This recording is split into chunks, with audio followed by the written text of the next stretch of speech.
I want to talk about something important today, because it's time to get back to our roots around free expression on Facebook and Instagram. Mark Zuckerberg and Facebook/Meta have decided to loosen up on their moderation, and the LGBTQIA+, otherwise known as the 2S LGBTQPIA+ community, are losing it right now.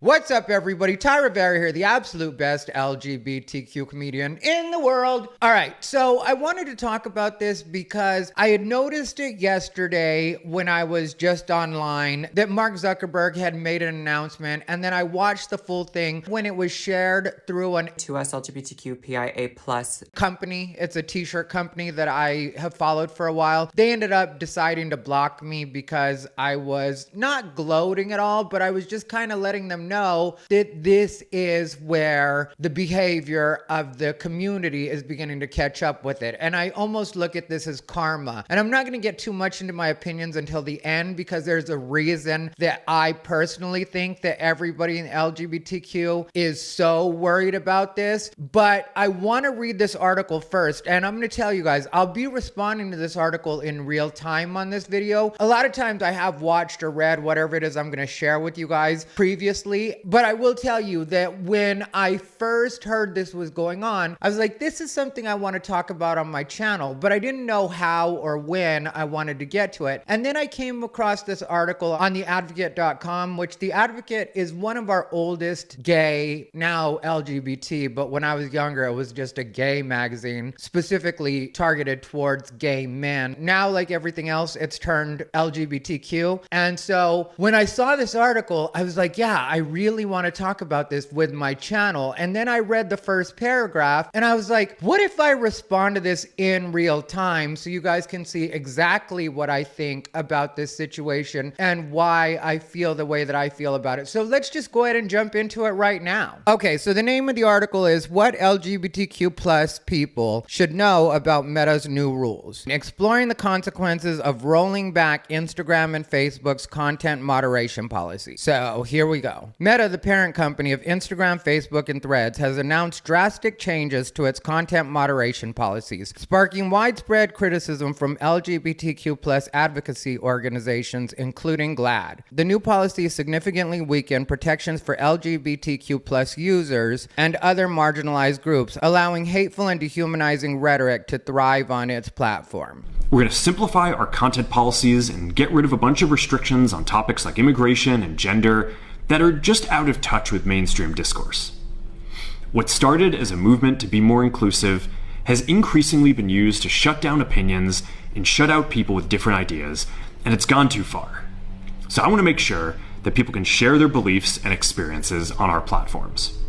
So that's where I had read to, and then I was like, I gotta share this with my channel, because I gotta be honest, not to interrupt too soon, but when they say hateful and dehumanizing rhetoric, I'm gonna let them go on, but at the same time, a lot of times when they say that in the community now, it really does pertain to acknowledging biological reality, or when they're talking about towards marginalized groups. That's not being rah-rah for Black Lives Matter, which, if you guys aren't familiar with my stance on that, I've always said the sentiment Black Lives Matter, that I can go with, but the actual organization that claims not to be an organization, that I do not agree with. I just don't think that they take up the right causes, and I think we should be able to be critical of them. And Facebook used to be very, very vigilant about either curtailing or completely shutting down anything that was anti-Black Lives Matter back in the day. And then when it comes to, say, talking about immigration issues and wanting to close the borders, that also was considered to be borderline hate speech. So there was a lot of conversation that was really being stifled by social media for a long time, and I'm glad it's changing, but at the same time, it really was very, very restrictive for a while there. So something had to change, especially with the new administration coming in. The recent elections also feel like a cultural tipping point towards once again prioritizing speech.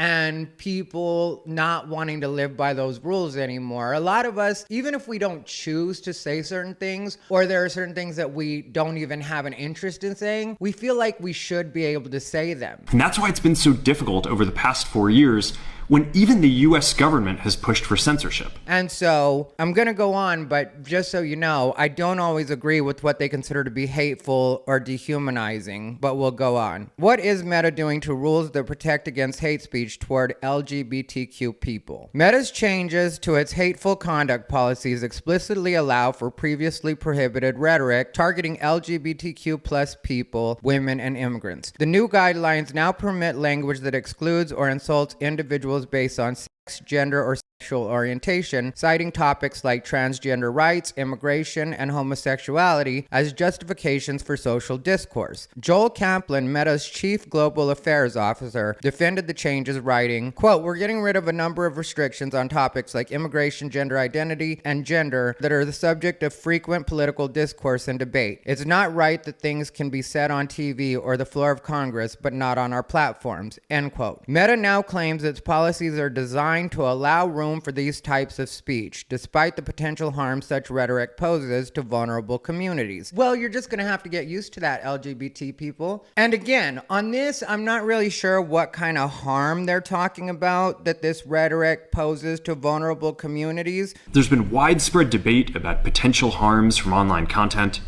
Governments and legacy media have pushed to censor more and more. A lot of this is clearly political. Because the LGBTQ community is one of the few communities that really does get upset and up in arms when you say something that they just don't agree with. And they'll act like that's dangerous to LGBT people or that's dangerous to trans people. And it's kind of like, well, how about LGBT or trans people just get a little bit more backbone? And then we don't all have to tiptoe around them, not only on social media, but in real life. And Facebook, even though I don't fully commend them because for so many years they suppressed so many things. And we've reached a point where it's just too many mistakes and too much censorship.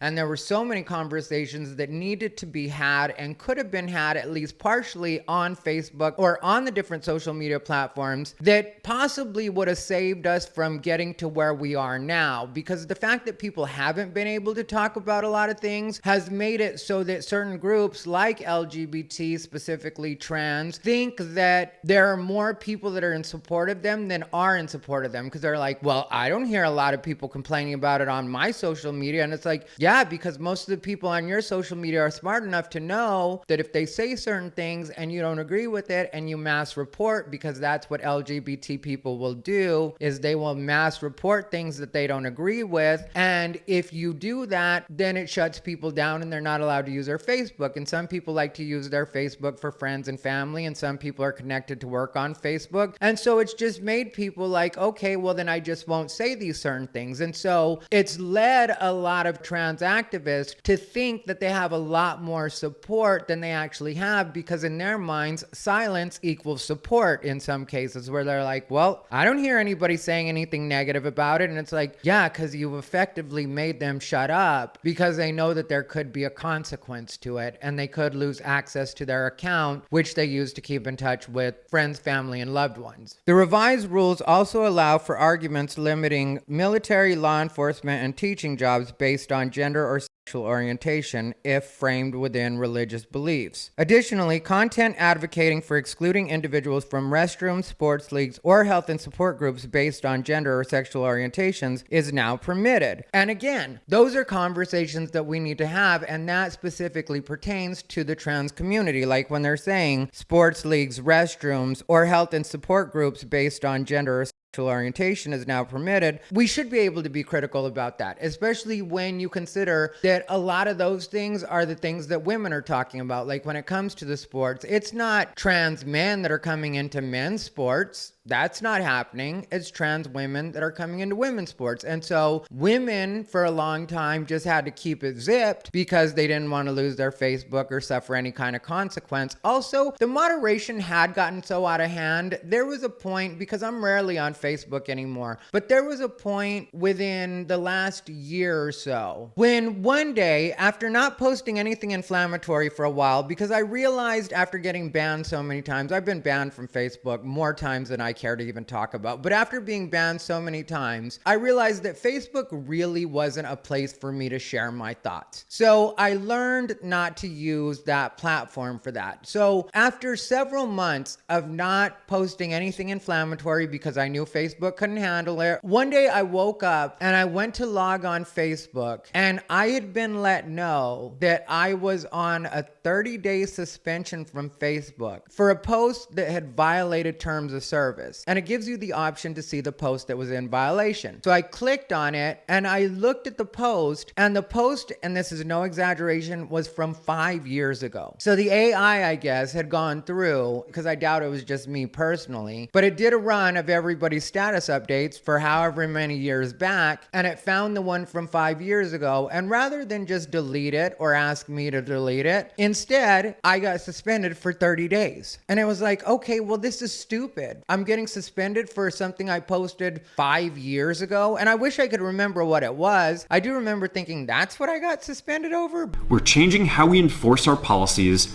to reduce the mistakes that account for the vast majority of censorship on our platforms. But it just lets you know how carried away the content moderation had gotten. But there are some very important conversations that I think we could at least get a better gauge on if we were able to be more honest in social media. So I think that that's why this is important, even though, like I said, it's just a bit too little too late for me. But perhaps most alarming, GLAAD points to Meta as explicitly allowing claims of mental illness or abnormality tied to gender or sexual orientation, referring to such statements as part of political and religious discourse. Well, you even have Blair White and Buck Angel saying that it's either a mental disorder or mental illness. I really have a mental disorder called gender dysphoria. Gender dysphoria is a mental illness. So if you have actual trans people that will say that, but then for some reason we as normal biological people aren't allowed to say it, why? If it's a fact, it's a fact, and it shouldn't matter who's saying it. It just is what it is. The use of terms like transgenderism, frequently used to delegitimize trans identities, is now codified into Meta's policies, the advocacy group warns. Women may now be referred to as property. Okay, I don't exactly know what that means, and I don't know in what context. I don't know who has been referring to women as property, but I guess we'll have to see how that plays out. I mean, if it's something as basic as somebody saying my woman, I don't know. That's a very common expression that I grew up with people using, and I don't know a lot of women that mind it. So it either has to be something deeper than that, or I'm so out of touch with the heterosexual world that I didn't know that was something that they weren't allowed to say. Is Meta removing bans against dehumanizing language? Meta has eliminated multiple safeguards against dehumanizing rhetoric, leaving historically marginalized groups increasingly vulnerable, according to GLAAD. Protections against comparing women and LGBTQ plus people to inanimate objects, such as referring to transgender individuals as it, have been eliminated. Okay, well, that's the way I found out that one person said that they were transgender. They said I would rather be called it than he. And then I was like, oh. And then I read on, and that's when they said that they were actually trans or identify as trans now. And so I don't really know, as far as women go, many people that are referring to women as it, or how that pertains to women, like how people refer to women as inanimate objects. I think this is just a play at trying to lump women in with LGBTQ plus so that it seems like women and LGBTQ really need to band together on this. And I think the average woman is too smart for that at this point. I think the average woman is kind of like, fool me once, shame on you. It fooled me, we can't get fooled again. Last time I agreed with the LGBTQ community, they invaded our bathrooms and our sports. So maybe I won't be so quick this time to just jump in and support LGBTQ because magazines like The Advocate are trying to make it seem like we're in danger. No, girl, you in danger. Molly, you in danger, girl. Molly, You in danger, girl. Similarly, statements denying the existence of protected groups or asserting that they shouldn't exist are now permitted under the revised guidelines. Okay, so just saying that the LGBTQ community shouldn't be a thing is now allowed? I didn't know that wasn't allowed. Or saying that transgender isn't a thing, or saying that non-binary, that's probably where the non-binaries come in. Because so many of us, including me, are just like, non-binary isn't a thing. I'm not going with that. But I didn't know Facebook had made it so you weren't even allowed to say that anymore. Wow, they had a lot of restrictions. Like I said, I pretty much bowed out of that going like 3 years ago now, since I really posted opinions about things that I care about on Facebook, just because everything was getting me banned for a minute there. And it was seriously like that. Like, We used to have filters that scanned for any policy violation. Now, we're going to focus those filters on tackling illegal and high severity violations. I'd get banned, and then I'd come back, and then I'd post something that, again, I thought was just me starting a conversation with my people, because I did have kind of a following on Facebook before they cut my Facebook following down. One day I'll talk about that. I talked about it on an interview. I'll see if I can find that, and I'll link that as like the pinned comment so you guys can check out that article. But we talked about it. There was a point where I had 20,000 people following me on my personal Facebook page. It wasn't even a fan page, and there were 20,000 people following me, over 20,000. And within the matter of a couple weeks, and this is no exaggeration again, this is how ridiculous it was, and this is why I pretty much gave up on Facebook. I didn't completely give up my Facebook or deactivate it, because there are certain people that I only deal with on Facebook, as far as that's the only platform they're on. And so if I want to see their updates on what's going on with them, and I've known them for a long time, whether they're comedy fans or just friends I've met through the years or people that I grew up with or whatever, there are certain people that I only have on Facebook. So I didn't completely deactivate it, but I really have not been posting on there like that. I rarely post anything, and when I do, it's very much like, hey guys, how's everybody doing? My Facebook is very, very vanilla. It's just not fun to constantly get banned, because like I said, I was getting like a 5-day here, a 30-day there, a 15-day. It was just like every time that I say anything, I get banned on this platform. So why don't I just not be on this platform? So we built a lot of complex systems to moderate content. But the problem with complex systems is they make mistakes. Even if they accidentally censor just 1% of posts, that's millions of people. Which I think is part of the reason for the change, is that the less people that are paying attention to Facebook, the less leverage they have with advertisers, and also the less advertisers that are even coming to Facebook in the first place. So I think Facebook's revenue really took a hit, and they got like, we got to do something to get these people back. I don't think it's all about the fact that Mark Zuckerberg just had this realization that he wasn't being fair and he was becoming the arbiter of truth and all the stuff he said in that video. I started building social media to give people a voice. I gave a speech at Georgetown 5 years ago about the importance of protecting free expression, and I still believe this today. I don't think that was really what it was about altogether. I think that that might have been a small fraction of it, because now he hangs out with Dana White from UFC and he met with Donald Trump. And so I think that that was a small fraction of it, but I think mainly what's going on is revenue and also politics. I think after that meeting with Trump, he got kind of like, things are probably going to get kind of hard for me if I continue with this anti-Trump stuff with as popular as Donald Trump is right now. We're going to work with President Trump to push back on governments around the world that are going after American companies and pushing to censor more. Prohibitions on statements of inferiority, expressions of disgust, and calls for exclusion have also been replaced with vague references to insults, which GLAAD says significantly weaken enforcement mechanisms. Well, sorry, GLAAD, you've been out of touch with the LGBTQ community for a long time now. And when GLAAD really wants to get honest about things, they'll address that situation they had not too long ago, where they had people that were working for GLAAD taking first-class flights with company money, and there's a whole article about it, which I might still end up reading on this at some point. I don't know. It was from a couple of months ago, but it was just very interesting the way that some of their higher ups at GLAAD were really misusing money that was supposed to be meant for advocacy. And it was being spent on, allegedly, just expenses that really shouldn't have been taken from GLAAD. But in addition, Meta has removed its clear definitions of slurs. Good, because we don't all have the same idea of slurs. Is Meta really getting rid of fact-checking to move toward a community community notes model. Yes, Meta's decision to end its partnership with third-party fact checkers and replace them with the community note system has raised significant alarm among experts and advocates. I'm sure it's more advocates than experts that are alarmed by this. We're going to get rid of fact checkers and replace them with community notes, similar to X, starting in the US.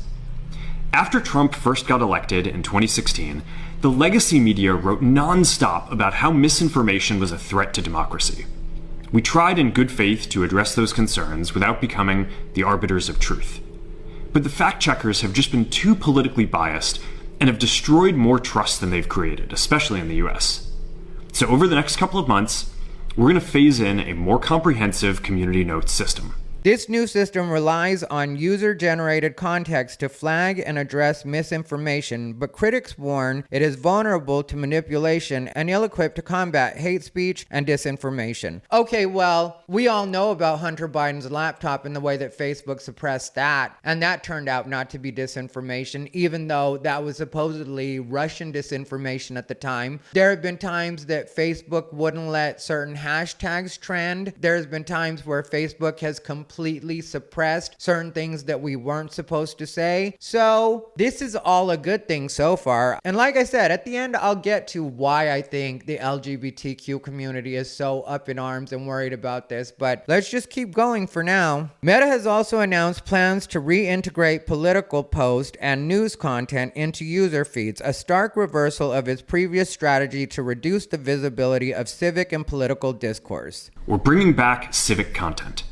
For a while, the community asked to see less politics because it was making people stressed, so we stopped recommending these posts. But it feels like we're in a new era now, and we're starting to get feedback that people want to see this content again.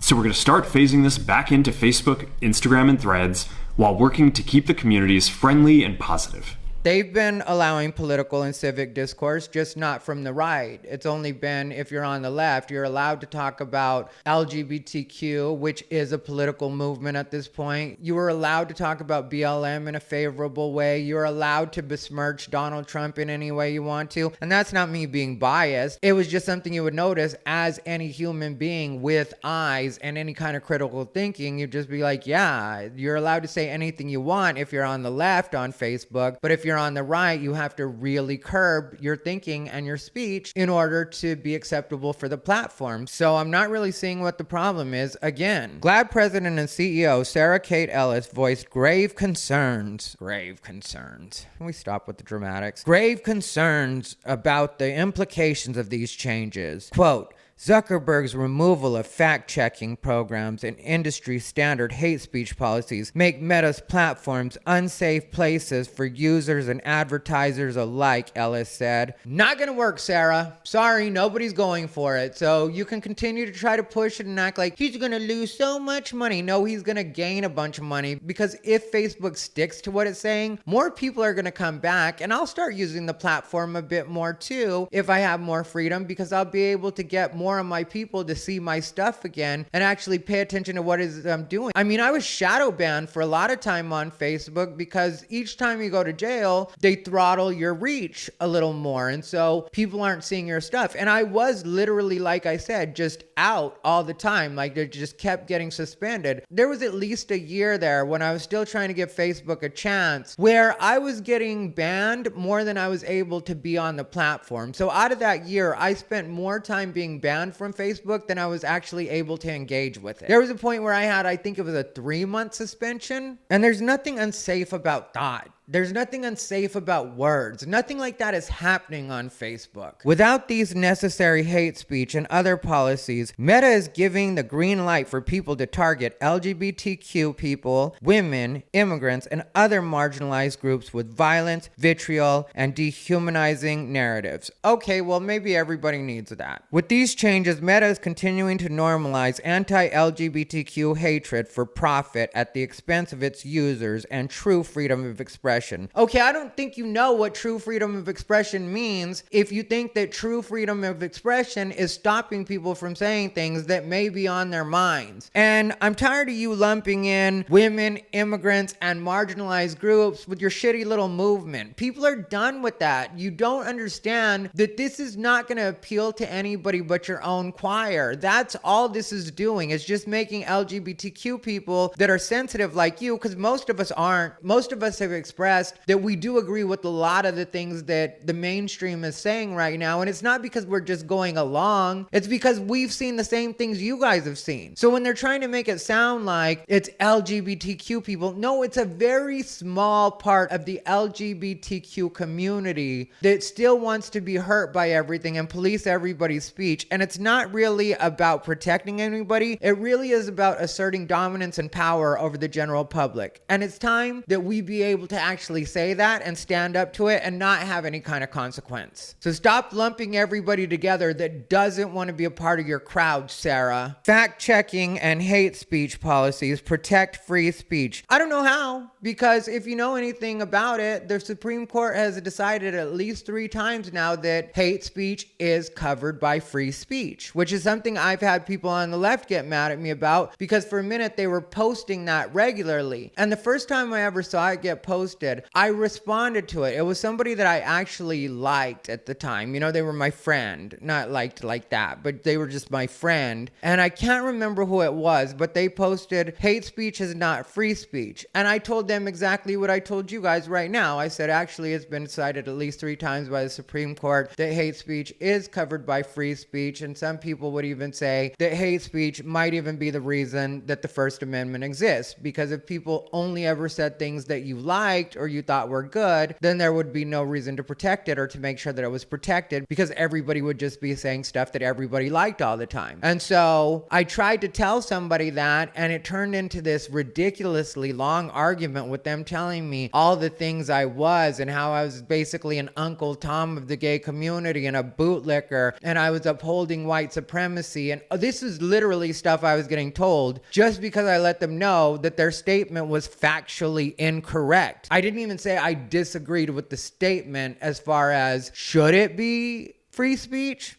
Spoiler alert, if I had been asked, I would have let them know, yeah, I think people should be able to say whatever they want. Call to action isn't covered, so if you're calling for people to do things that they shouldn't be doing or to actually commit an act of violence, that's something different, and that's not covered. But as far as just what they consider hate speech or things you don't like, yeah, that's covered. What other troubling policy changes are coming? Meta has also transitioned from using the term hate speech to hateful conduct, a linguistic shift that GLAAD argues downplays the severity of harmful content. The company has removed prior acknowledgments that hate speech fosters intimidation and exclusion or promotes offline violence. Maybe because it doesn't. Restrictions on paid content have also been loosened, raising concerns about advertisers potentially amplifying divisive rhetoric. These changes coincide with Meta's decision to relocate its trust and safety operations to Texas. We're going to move our trust and safety and content moderation teams out of California, and our US-based content review is going to be based in Texas. As we work to promote free expression, I think that it will help us build trust to do this work in places where there is less concern about the bias of our teams. A state with a history of enacting anti-LGBTQ plus legislation. Well, as a person that lives in Austin, Texas, I can tell you it's pretty great here, and the people are pretty great here too. And I performed all over Texas. I loved Texas even before I moved here, and Austin was the last city that I was introduced to. I had been all through South Texas and done Dallas, Houston, a lot of Texas I performed in at this point. Texas is huge, so there's no way I performed in most of Texas or all of Texas, but I performed in a lot of Texas, and it's great here. And a lot of people here, even though they may not be the most worried about everybody's feelings all the time, really do have good hearts, and I don't at all worry about something like this being in the hands of Texans. I don't know how many Texans are actually going to have these jobs. I don't know how many people they're going to bring over from California or wherever they had people before. I'd imagine they want to change it a bit, but they'd also want to keep some people around just for kind of continuity and seniority, which seniority in the most basic sense, not the corporate or legally enforced union type seniority, but seniority just as far as, okay, this person has been around for a while, they know the ropes, they can train other people, they can show other people, they know how it's supposed to go. And as long as they're going to go with the new leanings of Facebook being more open-minded or Meta being a little bit more open, it is time to focus on reducing mistakes, simplifying our systems, and getting back to our roots about giving people voice. to different opinions, and then why shouldn't they stay? You know, I don't have any problem with that. But what I'm getting at is, I don't think Texas is a bad place to have people be in charge of knowing what is and isn't free speech. Advocates fear this move signals an alignment with conservative ideologies that could further endanger marginalized communities. When it was in California, it was very liberal and nobody seemed to mind that. You guys didn't seem to mind at all when things were unfair to the right, but now that things seem like they might be getting a little more even, suddenly everything feels really dangerous to you. Can LGBTQ plus still report and block? Although Meta's new guidelines have weakened safeguards, users can still access tools like reporting, blocking, and muting to help manage their online experiences. We're also going to tune our content filters to require much higher confidence before taking down content. And for lower severity violations, we're going to rely on someone reporting an issue before we take action.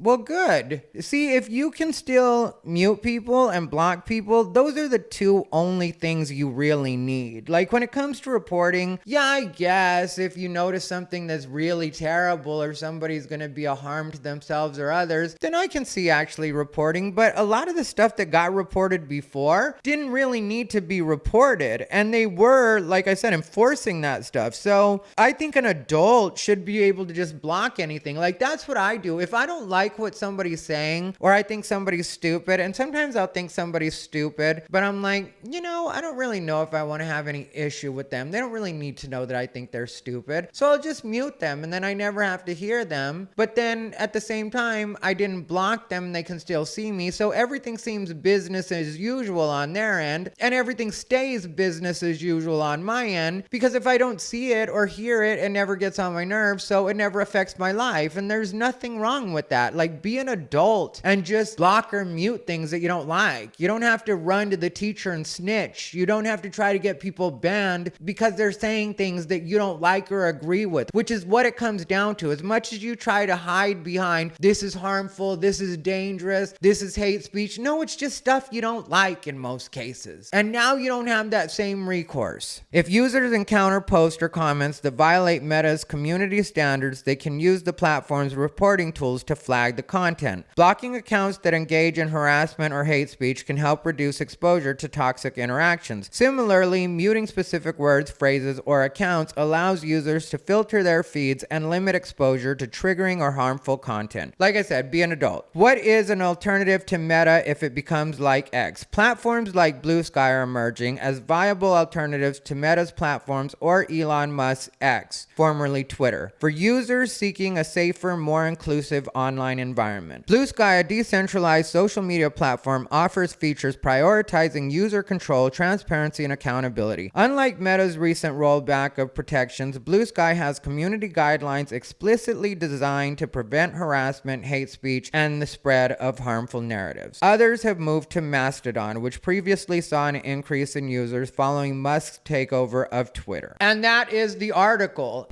So we're going to get back to our roots and focus on reducing mistakes, simplifying our policies, and restoring free expression on our platforms. And what I wanted to tell you guys, I think, is really the issue with LGBTQ people not feeling safe because of the new policies or the change in policies at Facebook, Meta, Instagram, however you want to put it. It's all the same thing. It's all under Meta, Threads as well, all Meta. But the real problem, what I know the problem to be, and I'm not saying I think the problem to be because I know this is what it is that the way the system was set up before was very much in favor of the left. left, which is something I've already said. But what a lot of people don't know or weren't paying attention to is that the left would really, really abuse the system. And because there were so many people that were from the left working for Facebook and handling the moderation, a lot of things that shouldn't have ever gotten in trouble under the old system ended up getting in trouble. And that was because if they didn't happen to like your thinking, or they got hit up by somebody that they knew, and this was happening this way, this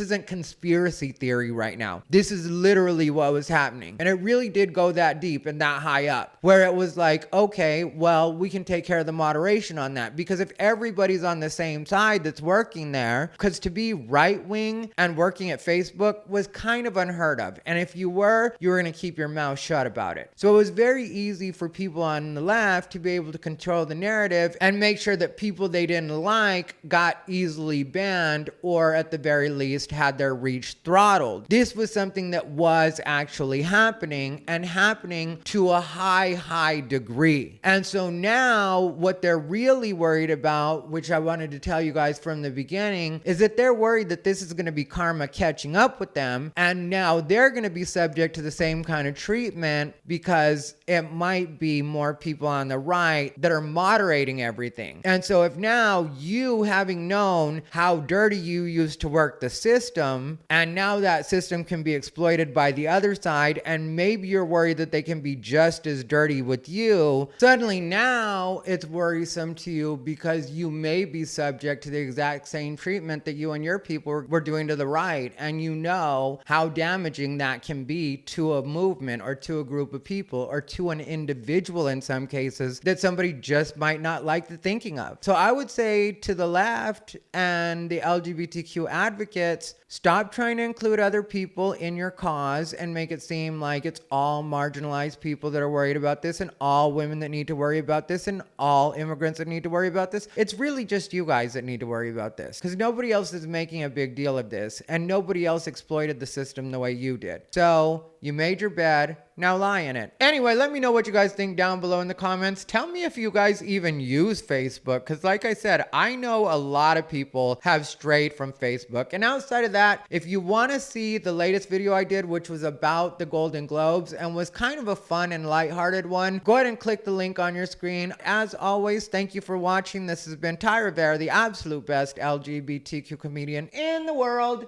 They bought into his bullshit.